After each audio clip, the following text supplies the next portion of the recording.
তুমি যা চেয়েছিলে কাল রাত্রে অনন্যার সাথে সেই সবকিছু হয়েছে। আর ও ঘাবড়ে গিয়ে আমার বাড়িতে শিফট হয়েছে। এবার আমরা যত কাগজ চাই ওকে দিয়ে তাতে সাইন করে নিতে পারি, কেউ আটকাতে পারবে না। আচ্ছা, আমি এবার রাখছি।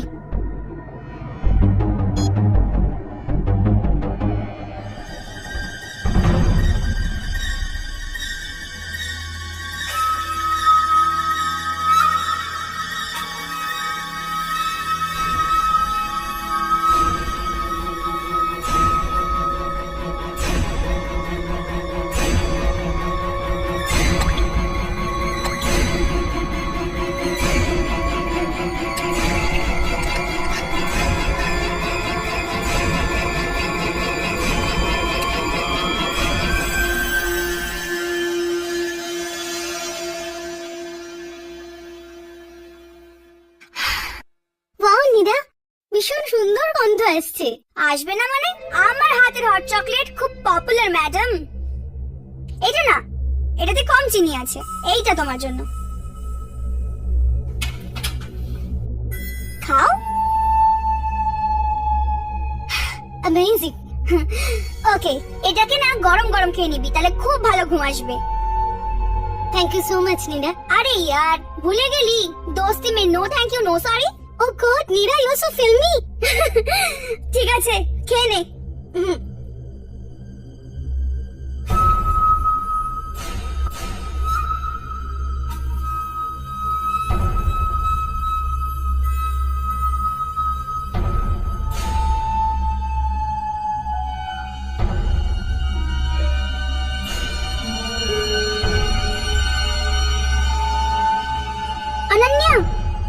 একটা ইম্পর্টেন্ট কথা তো ভুলেই গেছি। আর কি বলতো, আমাকে সোসাইটিতে একটা অ্যাপ্লিকেশন সাবমিট করতে হবে তোর নামে, যে তুই আমার সাথে থাকছিস। জরুরি খুব। তুই প্লিজ একটা ডকুমেন্ট সাইন করে দে না। এখন নিয়ে পড়ে না, খুব জোরে ঘুম পাচ্ছে। হ্যাঁ, তুই শুয়ে পড়। তুই না এই ডকুমেন্টটা খালি সই করে দে। অনন্যা, একটু বেড়ে ঘুমোস, তাড়াতাড়ি তাড়াতাড়ি ওয়েক আপ। হ্যাঁ হ্যাঁ, এখানে এখানে। অনন্যা,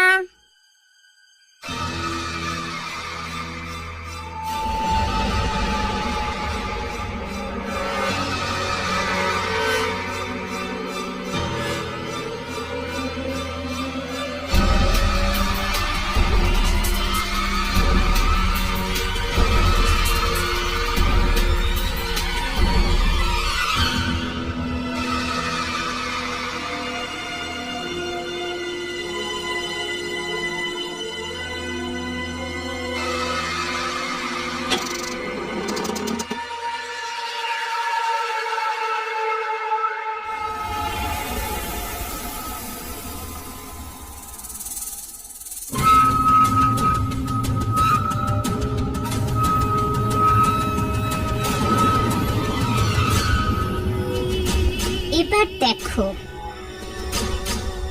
আজকের রাতটাই তোমার জীবনের শেষ রাত হবে। খুব ছোট করেছো না আমাকে তুমি? এবার দেখো আমি কি করি।